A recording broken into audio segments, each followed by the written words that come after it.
Hola, reciban un cordial saludo. En videos anteriores hemos hablado de lo que son los espectros de respuesta y también hemos hablado de lo que es la superposición modal. El entendimiento de estos dos temas nos permiten realizar el análisis dinámico modal espectral. Para dar un ejemplo de aplicación, lo que haremos será partir de un sistema de 2 grados de libertad, que será el mismo edificio que manejamos en videos anteriores para enseñar a determinar un periodo fundamental de una estructura de múltiples grados de libertad. Entonces me refiero a este edificio. En vez de dar una serie de pasos, lo que haremos será ver cómo es que se tiene que hacer un análisis modal espectral, lo compararemos con los resultados que nos da ETABS y al final esquematizaremos y daremos un resumen de los pasos que se tuvieron que hacer para calcular las fuerzas laterales de la estructura, porque en eso básicamente consiste un análisis dinámico modal espectral. En resumidas cuentas, nosotros tomaremos una elevación, lo cual significa que realmente analizaremos un marco, que puede ser inclusive solamente este de aquí, y ese marco, que les colocaré enseguida, puede ser representado como un sistema de 2 grados de libertad. Y lo que haremos será aplicar primero la superposición modal para analizar este sistema de 2 grados de libertad como dos sistemas de 1 grado de libertad. Es decir, utilizaremos la superposición modal. Superposición modal. Posteriormente, ya que hemos dividido nuestra estructura en 2 grados de libertad, lo que haremos será que si cada estructura obviamente tiene un periodo T1 y un periodo T2, esperando que el periodo 1 sea mayor que el periodo 2, lo que es lo mismo, la frecuencia 1 es menor que la frecuencia 2, lo que haremos será, mediante el espectro de respuesta, que recordemos que el espectro de respuesta que hemos estado manejando, o bueno, déjense los coloco aquí, donde el eje horizontal ya habíamos visto que sin importar qué espectro de respuesta estuviéramos tratando, era el periodo, pero específicamente para lo que nos interesa, que es realizar este análisis dinámico, el eje vertical será el de la pseudoaceleración. Entonces, si nosotros figuramos que la estructura que tiene el periodo 1 está aquí, y la estructura que tenga el periodo 2 puede que esté a la izquierda o a la derecha, o bueno, más bien, para ejemplificar, supongamos que el periodo 1 está aproximadamente aquí y el periodo 2 está aquí. Notemos que no porque el periodo 1 sea mayor que el periodo 2 va a significar que la ordenada espectral sea mayor. Si lo vemos bien, el periodo 1 tiene su ordenada espectral un poco más abajo que la del periodo 2.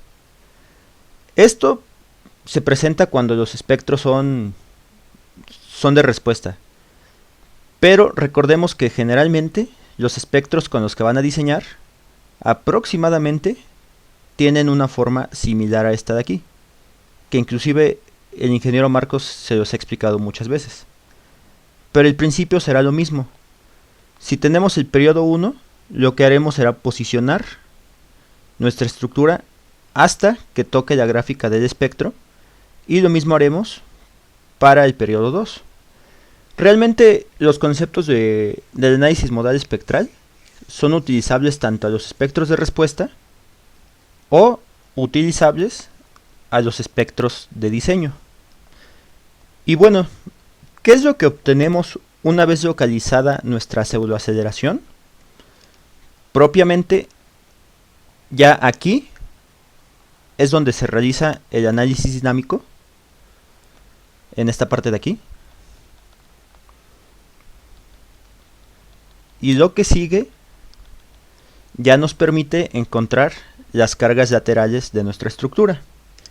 Y cuando hago referencia a cargas laterales, no me refiero a las cargas laterales que están en los empotramientos.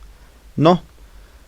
Cuando yo digo cargas laterales, realmente me refiero a las cargas que actúan a nivel de losa, que como recordaremos, les había dicho que usualmente, no siempre, pero muy comúnmente la configuración se da de esta forma. Es decir, si la carga del entrepiso 1 la denominamos F1 y la del entrepiso 2 la denominamos F2, usualmente estaremos acostumbrados a ver que la carga F1 será menor que la carga F2, y si la estructura tuviera más entrepisos, sería menor a la F3, y así sucesivamente hasta que lleguemos a la carga Fn-1 y Fn. Les vuelvo a repetir, no siempre va a ocurrir así, pero usualmente es lo que nosotros vamos a ver. Entonces, ya entrando al ejercicio como tal, tenemos este marco. Y lo que tenemos que hacer ahora, pues es volver a recordar cuáles son los datos de esta estructura. Cuando les digo los datos de esta estructura, me refiero a la matriz de rigidez lateral, a la matriz de masa, y a partir de estas dos, podremos realizar nuestro análisis dinámico.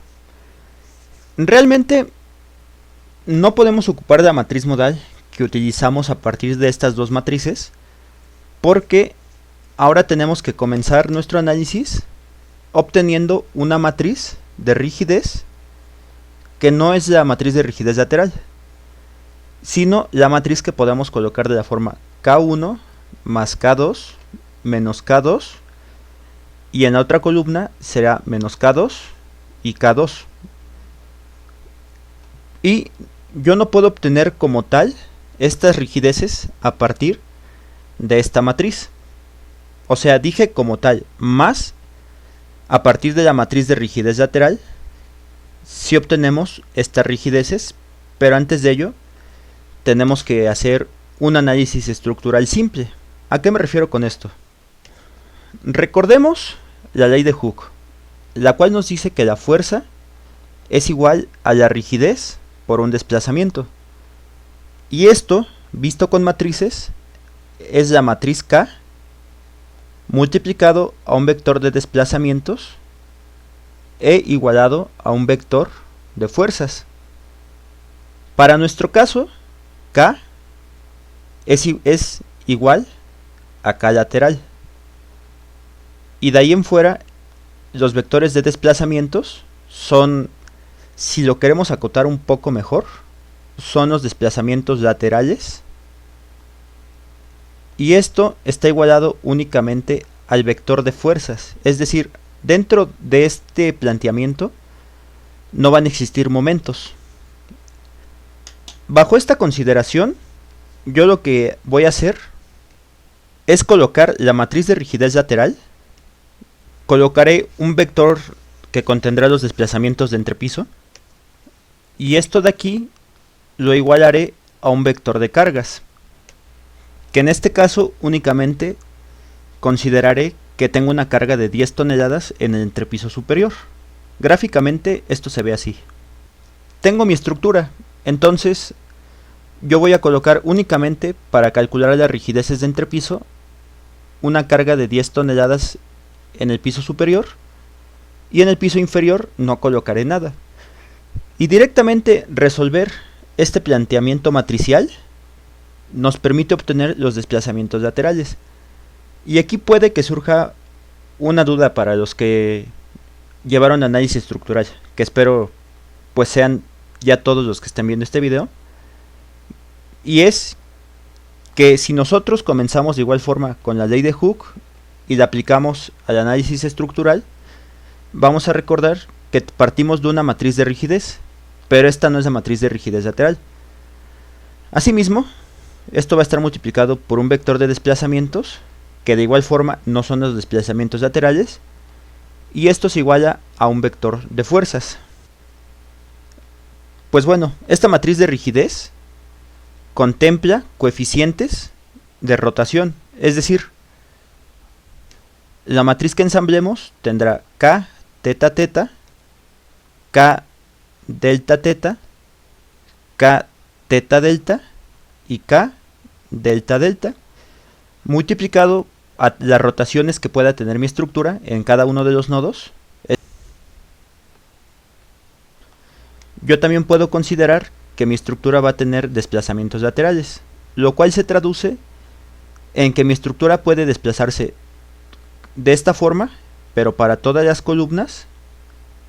Dejen las dibujo de una vez ya que estamos aquí. O en su defecto puede desplazarse únicamente en el entrepiso superior y presentar deformaciones para todas las columnas superiores únicamente. Entonces, si yo realizo este análisis que dejen, coloco todo lo que quería, o más bien todo lo que me falta completar, lo que está del lado izquierdo se iguala a un vector que contiene momentos y que contiene cargas externas. Entonces, ya sea que yo resuelva el planteamiento que está en la parte izquierda o el planteamiento que está en la parte derecha, yo voy a notar que los desplazamientos laterales son iguales a los desplazamientos que tengo aquí, en esta parte de aquí, en la parte derecha. Y eso se va a lograr únicamente cuando los momentos sean iguales a 0. Y si los momentos son iguales a 0 en la parte de análisis estructural donde tengo la matriz de rigideces que contempla rotaciones, eso me permite tratar la estructura como si fuera de esta forma. Digo, y a partir de esta forma que están viendo a la izquierda, podemos conocer las rotaciones, pero eso ya son tópicos de análisis estructural. Aquí solo lo que importa es el concepto. Entonces, retomando nuestro ejercicio, yo tengo que obtener los valores propios a partir de la ecuación que ustedes ya recuerdan. No, perdón, yo tengo que obtener las rigideces a partir de lo que les expliqué. Entonces, recuerden que ya habíamos planteado esto y al resolver lo que obtenemos es el valor de los desplazamientos laterales. Y obtengo estos desplazamientos, lo cual significa que ante una carga de 10 toneladas en el entrepiso superior, mi estructura aproximadamente tendrá una deformación de esta forma, donde los desplazamientos superiores para cada valor se desplazan, déjenme termino esto, ahora sí, se desplazan 0.00343 y demás decimales en cantidades de metro, o más específicamente se desplaza 3.40 y trunquemos a dos decimales, 3.44 milímetros en este nivel de aquí arriba, y en el entrepiso de abajo se desplaza 1.52 milímetros. Como podemos ver, son desplazamientos pequeños, pero realmente eso no nos interesa como análisis estructural, nos interesa como dato para análisis dinámico. ¿A qué me refiero con me interesa como dato para análisis dinámico? Me refiero a esto: una rigidez iésima la calcularé como la fuerza que yo induje en el planteamiento matricial, es decir, como la fuerza que está contenida en este vector de fuerzas. Esta fuerza de aquí es la que yo denomino F, y esta fuerza la dividiré entre el desplazamiento iésimo menos el desplazamiento iésimo menos 1. ¿Y esto a qué nos conduce con nuestro ejercicio?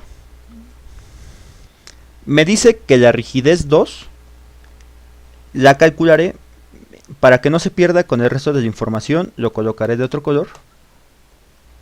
Entonces, la rigidez 2 la voy a calcular como la fuerza que ya obtuve sobre el desplazamiento 2 menos el desplazamiento 1. Esto es cuando I es igual a 2. Y la rigidez 1 la calcularé como la fuerza entre el desplazamiento 1. Esto es cuando I es igual a 1. ¿Y por qué puedo hacer eso? Porque yo supongo, cuando genere este modelo, que las bases son perfectamente empotradas.